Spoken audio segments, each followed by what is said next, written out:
சாய்ராம். என் உயிரின் உயிரானவர்களே, விரக்தி தன்மையை வெளிப்படுத்தாம உண்மையை வெளிப்படுத்தணும். அப்போதான் வாழ்க்கையில் நாம் கொடுத்து வச்சவர்களா இருக்க முடியும் அப்படின்னு ஒரு பதிவு 12 மணிக்கு கொடுத்துருந்தேன். அந்த பதிவோட கமெண்ட்ஸ் ரொம்ப சிறப்பாகவே இருந்தது. ஆழமாக கடவுள் உங்களை யோசிக்க வைக்கிறாருன்றத என்னால் புரிஞ்சுக்க முடியுது. எந்த ஒரு விஷயத்தையும் நீங்கள் முழுவதுமாக ஏற்றுக்கிட்டு அதன் வழியில் அதை வெளிப்படுத்துகிறீங்க இல்லையா? உண்மையிலே சொல்கிறேன், உங்களுக்கு வாழ்க்கையில் எல்லா கர்மாக்களையும் கடவுள் நிச்சயமாக அழித்து கொண்டே இருப்பார். புதிய கர்மாவுக்கு தயவு செய்து இடம் தரக்கூடாது. புதிய கர்மானா என்னங்க? அதாவது கர்மாவில் 2 வகை. ஒன்று நல்ல கர்மா, இன்னொன்று கெட்ட கர்மா. நம்ம உடம்புல என்ன இருக்குது? நல்ல கொழுப்பு இருக்குது, கெட்ட கொழுப்பு இருக்குது. ஆரோக்கியமானதை சாப்பிட்டா அது நல்லது, மோசமானதை சாப்பிட்டா அது கெட்டது. அப்போ எது அதிகம் இருக்கணும்? நல்லது.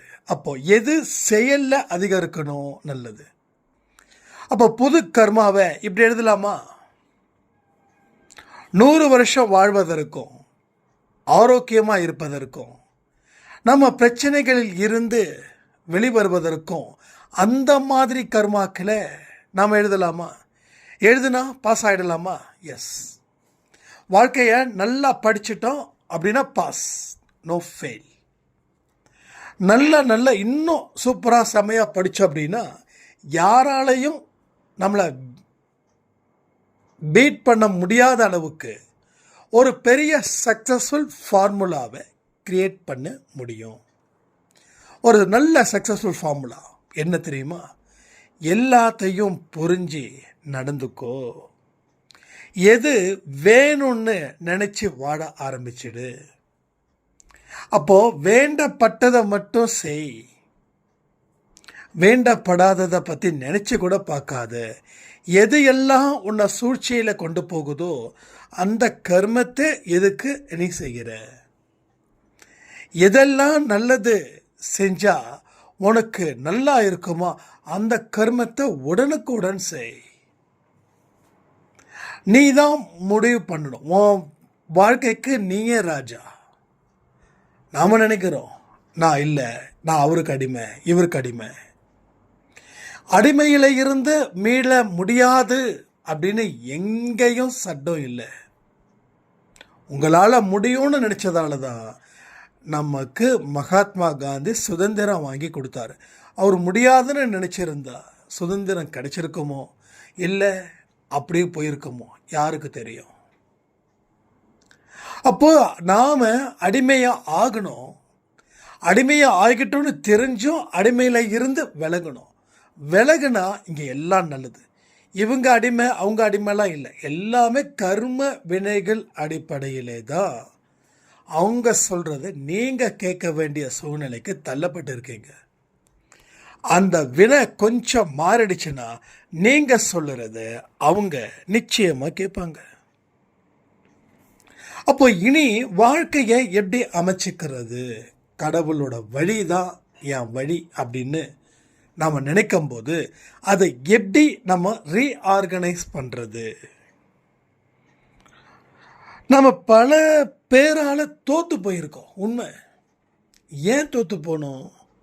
என்னைக்காவது நீங்கள் உங்களை பார்த்து இந்த கொஸ்டினை கேட்டிருக்கீங்களா? நான் ஏன் இத்தனை பேர்கிட்ட தோற்று போனேன்? கமெண்ட் பண்ணுங்கள். அப்படின்னு இந்த மாதிரி கேள்வியை நீங்கள் கேட்டிருக்கீங்களா? அதற்கு பதில் ஒன்று வச்சுருப்பீங்கல்ல, அந்த பதிலை கொஞ்சம் கமெண்ட்டில் சொல்லுங்கள். நீங்கள் தோற்று போனதுக்கு காரணம் என்ன?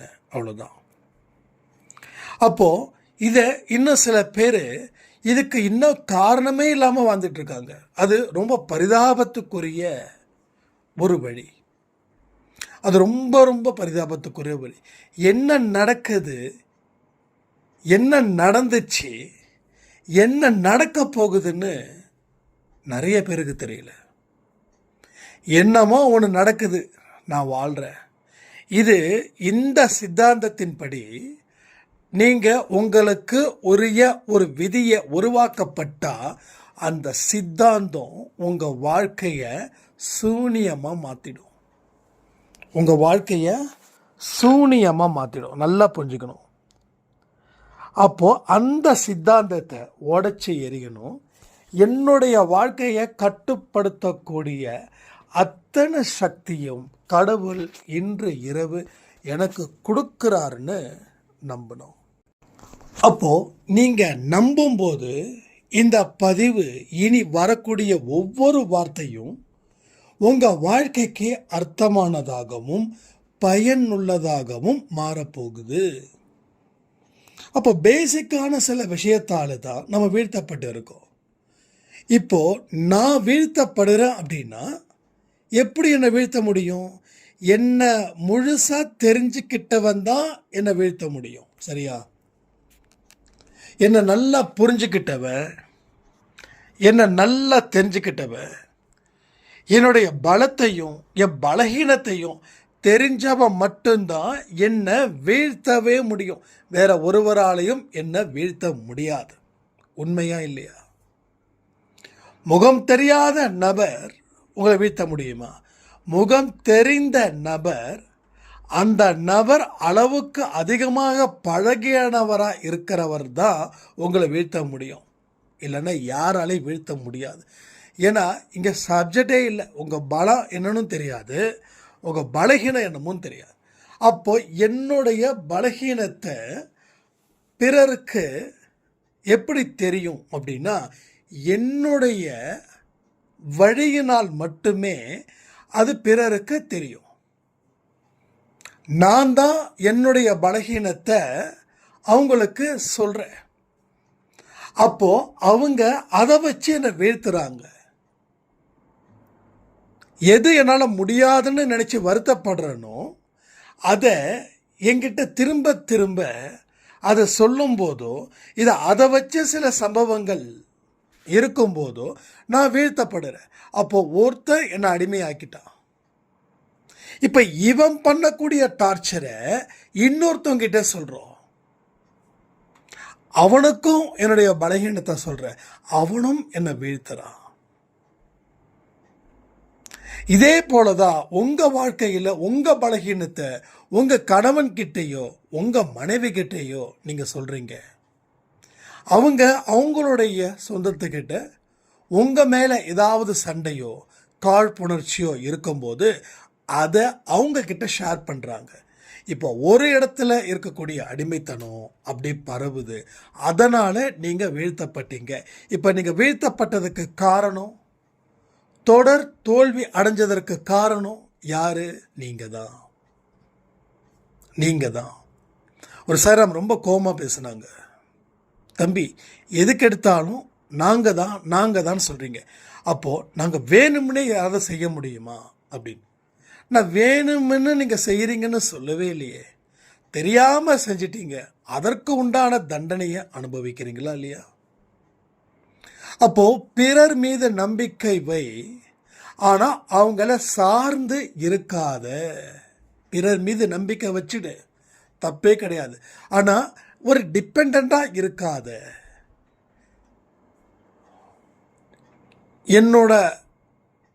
எனக்கு தோல் சாய ஒரு தோல் வேணும்னு நினைக்கிறோம். நான் ஒன்றுன்னு கேட்குறேன், இன்னொரு தோல் இருந்தால் தான் சாய முடியுமா? செவுத்தில் சாய முடியாதா? சோஃபாவில் சாய முடியாதா? என்றைக்குமே நமக்கு ஒரு பேக்கப் தேவைப்படுதுன்னு நினச்சிக்கிட்டே இருக்கும். யாராவது ஒருத்தவங்க நம்மளுடைய புலம்பல்களை கேட்டுக்கிட்டே இருக்கணும் அப்படின்னு. ஒன்றே ஒன்று சொல்கிறேன், எந்த மனுஷனும் சுயநலம் மிக்கவர்கள் தான். ஒரு கூட்டம் நெருக்கடியை வருது, அப்போது அவங்கவுங்க உயிரை காப்பாற்றிக்க தான் ஓடுவாங்க. ஏன்னா மூளை அப்படி தான் வேலை செய்யும். உங்கள் கணவர், நீங்கள் 2 பேர் நிற்கிறீங்க, ஒரு கூட்டம் வருது அப்படின்னா அந்த இடத்துல தள்ளுமுள்ள நடக்குதுன்னா அவங்கள காப்பாற்றிக்க தான் ஓடுவாங்க. காப்பாற்றிக்கிட்டு அவங்க ஒரு இடத்துல நின்னதுக்கு அப்புறம் தான், என் மனைவி என் கூட நின்னாங்களே, கணவன் என் கூட நின்னாரே, எங்கே போச்சுன்னு தெரியலையே அப்படின்னு. கரூரில் அந்த மாதிரி தான் நடந்துச்சு. கரூரில் மட்டும் இல்லை, எல்லா இடத்துலையும். அப்போது மனுஷங்களுடைய சைக்காலஜிக்கலாக அது அப்படி தான் இருக்கும். தன்னை காப்பாற்றிக்க தான் ஓடுவாங்க, தப்பே இல்லை. அந்த நேரத்தில் அப்படி தான் தோணும். எல்லாரும் அப்படி தான், எல்லாரும் அப்படி தான். அப்போது மனுஷங்களை நம்பி எல்லா விஷயத்தையும் சொல்லிட்டோம் அப்படின்னா ஒரே ஒரு விஷயந்தான், கைவிலங்கு அவங்க கட்ட போகிறாங்கன்னு அர்த்தம். அப்போ நம்ம என்ன பண்ணுறோம், நம்மளுடைய ஒட்டுமொத்த ரகசியத்தையும் சொல்ல வேண்டிய அவசியம் ஒருவருக்கும் இல்லை, தேவையும் இல்லை. பாஸ்ட்டை பற்றி வாயை திறக்க வேண்டாம். அவமே பாஸ்ட்டில் என்ன நடந்தா என்ன, ஏது நடந்தா என்ன, அதனால் என்ன இப்போது வந்துட போகுது. கரண்ட் சிச்சுவேஷனில் நீங்கள் சூப்பராக செம்மையாக ஒழுக்கத்துலேயும் சரி, அறிவுலேயும் சரி, மனசுலையும் சரி சூப்பராக இருக்கீங்க. ஸோ பழசில் நடந்த விஷயத்தை இனிமே யாருக்கிட்டையும் சொல்ல வேண்டிய அவசியமும் இல்லை. எதை சொல்லணுமோ அதை 1க்கு 10 தடவை யோசித்து சொல்லுங்க. பட் நடந்து முடிஞ்ச எந்த ஒரு விஷயத்தையும் சொல்லி உங்கள் பலகீனத்தை நீங்கள் காட்டிக்காம இருந்தீங்கன்னாவே புதுசாக ஒரு சக்தி உங்களுக்கு வந்து சேரும். ஏன்னா பலகீனங்கள் வெளியில் சொல்கிறதால மட்டும் இல்லை, உள்ளுக்குள்ளே இருந்தாலும் அது உங்களை அழிக்கும் கருவியாக மாறும். இப்போ மனசில் ஒரு விஷயத்தை வச்சிருந்தா அது ஏதோ ஒரு இடத்துல நிச்சயமாக வெளிப்படுத்தியே தீருவோம். 100%. சொல்லவே கூடாதுன்னு நினச்சேன், ஆனால் சொல்லிட்டேன். அப்போ மனசில் இருந்தால் அது வெளியில் போய் தான் ஆகும். அப்போது அந்த ரகசியத்தை கடவுள்கிட்ட உட்காந்து வீட்டில் யாரும் இல்லாத நேரமாக பார்த்து கடவுள்கிட்ட அத்தனை ரகசியத்தையும் சொல்லிடுங்களேன், தப்பே இல்லையே. யாருக்காவது ஒருத்தங்கிட்ட சொல்லணும், அவ்வளோதானே. சொன்ன பாரம் குறையும், அவ்வளோதானே. இங்கே இருக்கிற நிறைய பெண்களுக்கும் சரி ஆண்களுக்கும் சரி அவ்வளோதானே. ஒன்றும் இல்லை. இப்போ ஒரு ரீசெண்டாக அன்பை சாய் குடும்பத்தில் ஒருத்தர் ரொம்ப கதறி எழுதார். என்னுடைய மனைவியோட கேரக்டர் சரியில்லை, அதனால் என்னுடைய ரொம்ப ஸ்கூல் ஃப்ரெண்டு எந்த பிரச்சனையாக இருந்தாலும் நான் என்னுடைய ஃப்ரெண்டுக்கிட்ட தான் ஷேர் பண்ணுவேன். என்னுடைய மனைவியை பற்றி சொல்லி இப்படி பண்ணுறா அப்படி பண்ணுறா, அவள் சரியில்லை, கேரக்டர் சரியில்லை அப்படின்னு சொல்லி கடைசியில் அவங்க 2 பேரும் இல்லீகல் காண்டாக்டில் இருந்துட்டாங்க. நான் என்ன பண்ணுறதுன்னு தெரியல. ஒருத்தவனை நம்பி நான் இவ்வளோ தூரம் சொல்கிறது தப்பா அப்படின்னு கேட்குறாரு. இப்போ மனைவியோட நடத்தை சரியில்லைன்னா என்ன பண்ணணும், கணவன் யார்கிட்ட கேட்கணும், மனைவிக்கிட்டே கேட்டு கிளியர் பண்ணுறது ஓகே. இல்லையா, மனைவியோட கேரக்டர் சரியில்லை, நீ வாழக்கூடாதுன்னு முடிவு பண்ணியாச்சு அப்படின்னா டைவர்ஸ் வாங்கிட்டு போயிட்டே இருக்கிறதும் தப்பு கிடையாது. அதை பிறர்கிட்ட சொல்லும்போது நீ அதனால் எந்த விதமான மாற்றத்தையும் ஏற்படுத்தலை, பட் உனக்கு நடந்தது அநியாயம்.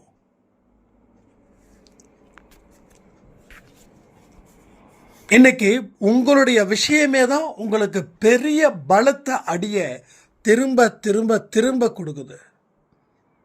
ரொம்ப ரொம்ப கேர்ஃபுல்லாக இருக்கணும், ரொம்ப எச்சரிக்கையாக இருக்கணும், ரொம்ப எச்சரிக்கையாக இருக்கணும்.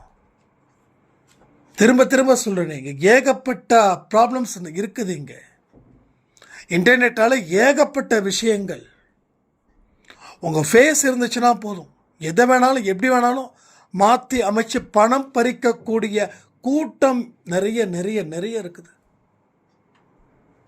நிறைய இருக்குது. அதனால் ரொம்ப கடும் எச்சரிக்கையோடு இருக்கணும். ரகசியத்தை வெளியில் யாருக்கிட்டையும் சொல்லாமல் இருந்துட்டீங்கன்னா நீங்கள் வீழ்த்தப்பட மாட்டீர்கள். இல்லை என்றால் நிச்சயமாக வீழ்த்தப்படக்கூடிய நாட்கள் வெகு விரைவில் வரும். அப்போ கடவுள்கிட்ட மட்டும் உங்களுக்கு என்னென்ன ரகசியங்கள் இருக்கோ அத்தனையும் சொல்லுங்கள். முதல்ல மைண்ட் அளவில் நீங்கள் கிளியர் ஆகணும். அந்த மைண்ட் அளவில் கிளியர் ஆனால் தான் ரூட்டு ரொம்ப கிளியராக இருக்கும். பலவிதமான தடைகளை நீங்கள் தாண்டணும். ஆனால் நீங்கள் என்ன செய்கிறீங்க, இப்போவே நிறைய தடைகளை போட்டுக்கிறீங்க. ஏற்கனவே இருக்கக்கூடிய தடைகளை தாண்டறதுக்கே பல ஜென்மம் வேணும். அப்போ புதுசாக நீங்கள் தடையை ஏற்படுத்தி உருவாக்கி வச்சுக்கிட்டு இருக்கீங்க. இது எவ்வளவு பெரிய டேஞ்சரஸாக முடியும் தெரியுமா? கண்ணை மூடி கண்ணை திறக்கிறதுக்குள்ள இப்போ இந்த இது முடிய போகுது, நாள் முடிய போகுது. காலையில் இருந்து இந்த நிமிஷம் வரைக்கும் என்ன செஞ்சோம், உருப்படியானது என்ன செஞ்சோம், உருப்படி இல்லாதது என்ன செஞ்சோம், நீங்களே மார்க் கொடுங்க. உருப்படியானது என்ன செஞ்சோம்? உருப்படியானதுன்னா சும்மா கடமைக்குன்னு செய்கிறது இல்லை. உங்கள் வேலையை எந்த அளவுக்கு முக்கியத்துவம் கொடுத்து எத்தனை சதவீதம் செஞ்சீங்க. ரெண்டாவது, எந்த வேலையும் செய்யாமல் பொழுத மொபைல்லையும் டிவிலையும் சும்மா இருந்தும் தூங்கியும் சோம்பேறித்தனத்தாலையும் இல்லை வீண் வெத்து பேச்சுக்களாலையும் நான் இவ்வளவு தூரம் குறைச்சேன் அப்படின்னு ஒரு பர்சன்டேஜ் கணக்கு போடுங்க. அப்போது கடவுள் கொடுத்தது எத்தனை மணிலேருந்து எழுந்திரிச்சிங்க காலையில்? நான் ஒரு எல்லாரும் எந்திரிக்கிற நேரத்தை வச்சுக்கிறேன். ஒரு 6 மணியில் இருந்து இப்போது ஒரு 9 மணி வச்சுக்கலாம். 6 to 6 12 மணி நேரம், 6 to 9 எத்தனை மணி நேரமாக கணக்கு வச்சுக்கோங்க. இத்தனை மணி நேரத்தில் என்ன விஷயத்தை நீங்கள் செஞ்சீங்க? உங்கள் கர்மாவை குறைக்க என்ன வழி ஹேண்டில் பண்ணீங்க? எத்தனை நல்ல விஷயங்களை மக்களுக்கு சொன்னீங்க? எத்தனை உதவி பண்ணீங்க? உங்களுடைய கடமையை எப்படி செஞ்சீங்க? இதெல்லாம் நல்ல விஷயங்களுக்கு உண்டான வழிகள். கர்மாக்களை புதுசாக எழுதலான்னு சொன்னல, அதே கர்மாவை மோசமாகவும் எழுதலான்னு சொன்னல, அது மற்றது.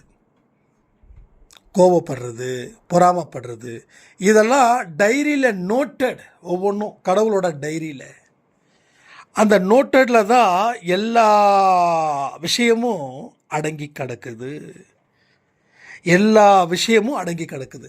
அதுதான் உங்கள் வாழ்க்கையையே மாற்ற வந்த ஒரு முக்கியமானது. அந்த மாற்றம் எப்படி இருக்குதுன்னா, ஒன்று நல்லா இருக்கணும்னா அதற்கு தகுந்த மாதிரி எழுதணும். இல்லை நான் செஞ்சது இதுன்னா அப்போது அது ஒரு மோசமான விளைவுகளை 100க்கு 100 ஏற்படுத்த போகுதுன்னு அர்த்தம். ஸோ தடையை நீங்கள் உருவாக்குறீங்க. நீங்களே உங்கள் வாழ்க்கைக்கு பல தடைகளை போட்டுக்கிட்டே இருக்கீங்க. சரி, நடந்துடுச்சு, இனி நான் என்ன செய்யணும் அப்படின்னா ஒரே விஷயந்தான். யாரையும் நம்பாதீங்க. உங்கள் பலகீனத்தை வெளியில் சொல்லாதீங்க. உங்கள் குடும்ப சம்பந்தப்பட்ட எந்த ஒரு விஷயத்தையும் பிறருக்கு சொல்லணும் அப்படின்னு அவசியம் இல்லை. ஏதாவது ஒரு வெற்றி வந்துச்சுன்னா தோல்வி அடைஞ்சவங்க கிட்ட சொல்லாதீங்க. அதே போல உங்களுடைய கணவரை பற்றியோ உங்கள் மனைவியை பற்றியோ உங்கள் குழந்தைகளை பற்றியோ பெருமையாகவும் சொல்ல வேண்டாம், ரொம்ப மோசமாகவும் சொல்ல வேண்டாம். ரெண்டுமே பிரச்சனை. ஒன்று ஹை லெவலில் சொன்னால் அது திருஷ்டியாக மாறும், லோ லெவலில் சொன்னால் அது பலகீனமாக மாறும். ரெண்டுமே மோசமான வழியை தான் கொடுக்கும். அதனால் ஒரு பொதுவான விஷயத்தை பேசுங்க, அது நல்ல விஷயத்தை பேசுங்க. இல்லைன்னா வாய்க்கு ஒரு பெரிய பூட்டிடுங்க, அது ரொம்ப நல்லது. ஏன்னா வாயால் தான் இங்கே எல்லாமே நடக்குது. இந்த வாய் மட்டும் இல்லைன்னா நம்ம என்னைக்கோ சூப்பராக செமையாக வாழ்ந்துருப்போம். பேச்சினாலேயே மனுஷன் மதிப்பை இழக்கிறான்.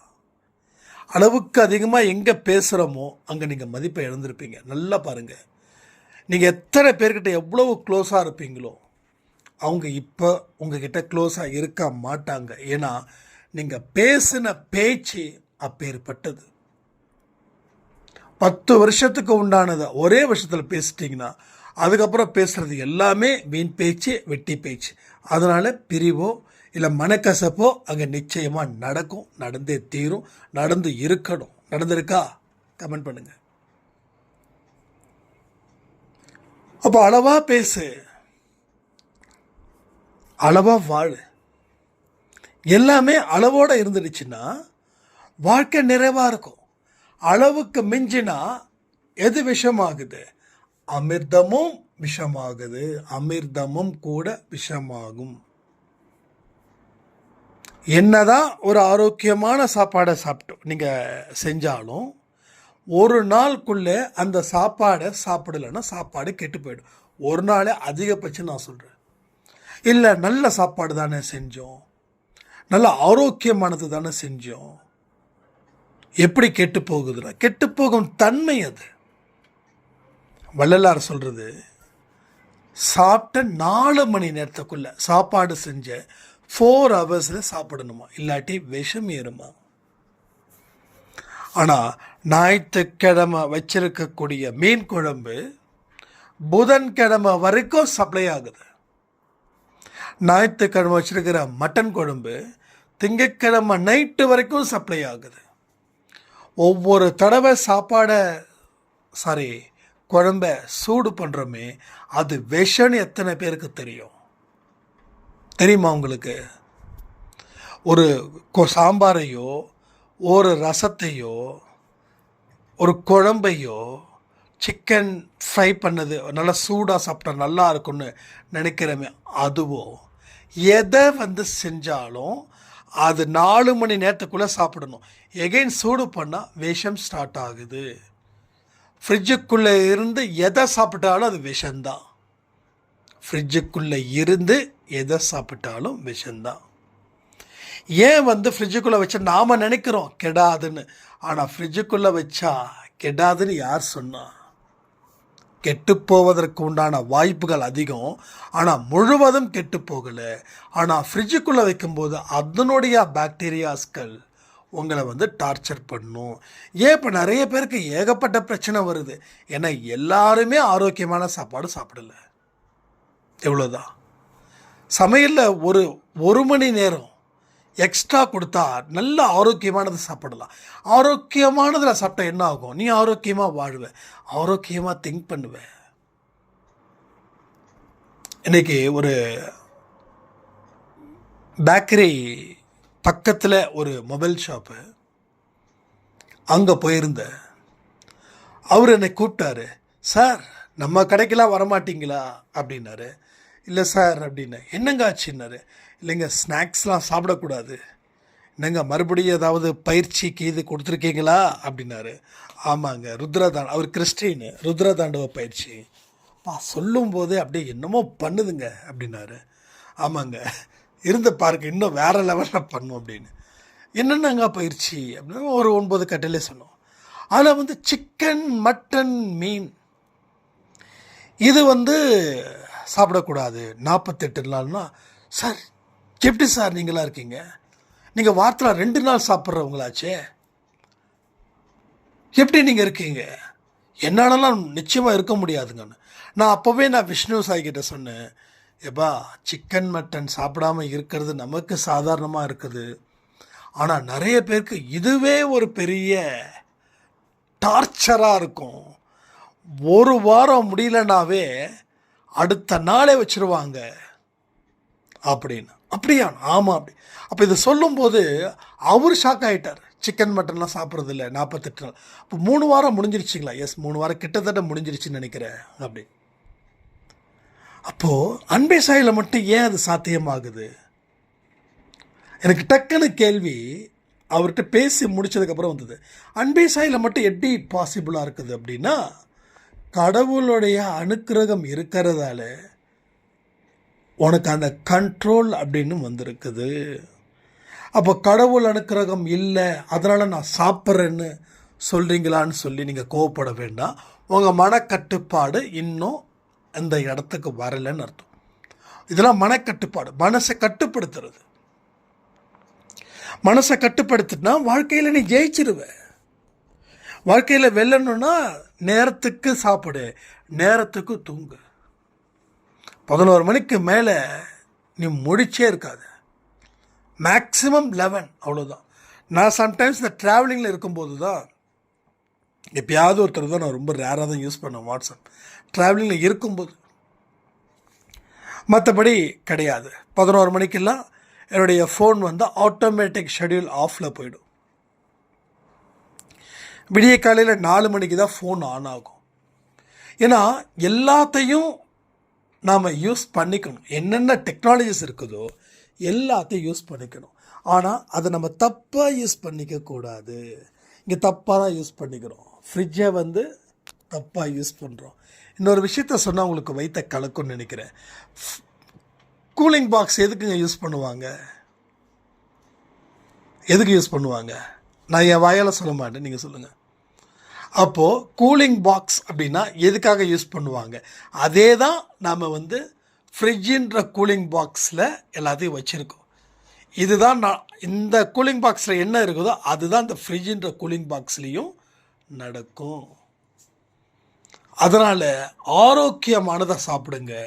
சாப்பிட்றதுக்கு சமையல் செய்கிறதுக்காக தயவு செய்து சோம்பேறித்தனம் படாதீங்க. ஒவ்வொரு நாளும் ஒவ்வொரு ஃபுட்டு கொடுங்க. இப்போ இந்த சண்டேஸில் என்ன ஆகுது அப்படின்னா, நம்ம வீட்டில் ஒரு சமயக்காரமா அவங்க வந்து நல்லா சூப்பராக பெத்த பசங்க மாதிரி நினச்சி பண்ணி தராங்க. ஸோ ரொம்ப சந்தோஷம். ஏன்னா சமயக்காரமானு சொன்னால் உங்களுக்கு புரியுன்றதுக்காக தான் அந்த வார்த்தை நான் சொல்கிறேன். அப்போ சண்டே வந்து பெரிய தலைவலியாக இருக்கும். இப்போ சண்டே வந்து என்னென்னா, சண்டே வந்து நல்லா தடபுடலான சாம்பார் சாப்பாடு, சாம்பார் சாதம், சாம்பார், ரசம், பொரியல், இது மாதிரி. அப்போது என்ன செய்யறதுன்னு தெரியல அப்படின்னும் போது நமக்கு அந்த சிக்கனையும் மட்டனையும் விட்டு கொடுக்க மனசு இல்லை. அதனால் என்ன செய்யறதுன்னு தெரியல. நிறைய பேருக்கு ஒரு பெரிய இஷ்யூ, சண்டே என்னப்பா பண்ணுறதுன்னு. நானே போய் அந்த அம்மா கேட்பாங்க விஷ்ணுக்கிட்ட, தம்பி என்னப்பா செய்கிறது அப்படின்னு. நான் என்ன பண்ணேன், எனக்கு ஒரே கன்ஃபியூஸ். எத்தனை தடவை தான் சாம்பார், புளிக்குழம்பு, மோர் குழம்பு வைக்கிறது.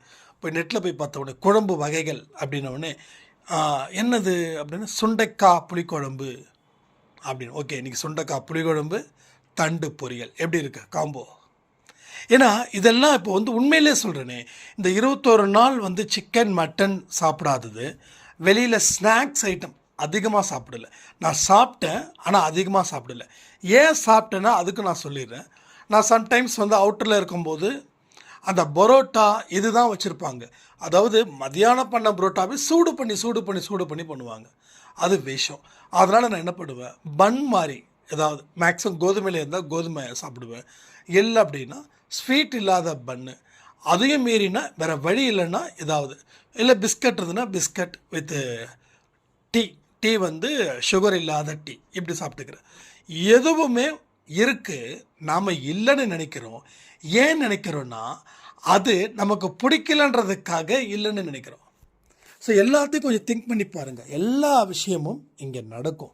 அவ்வளோ பெரிய அற்புதங்களும் உங்கள் வாழ்க்கையில் இருக்கும். அதனால் சூனியத்தை நீங்களே ஏற்படுத்திக்க வேண்டாம். கண்டிப்பாக இந்த பதிவை கேளுங்க. ஒவ்வொரு விஷயத்தையும் ஆராய்ஞ்சு பாருங்கள். ஒரு பலகீனத்தை குறைக்க புதிய சக்திகளை தொடர்ந்து கொடுப்பாருன்னு சொல்லி இந்த பதிவை நான் முடிக்கிறேன். ஜெய் சாய்ராம்.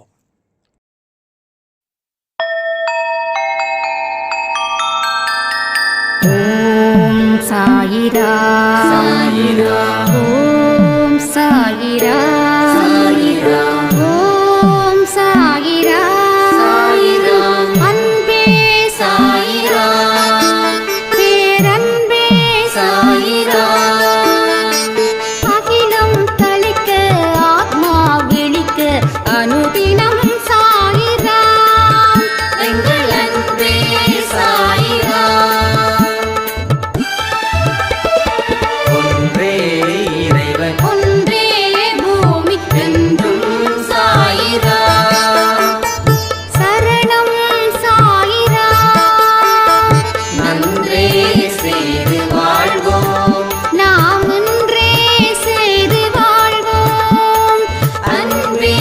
சாயிரா.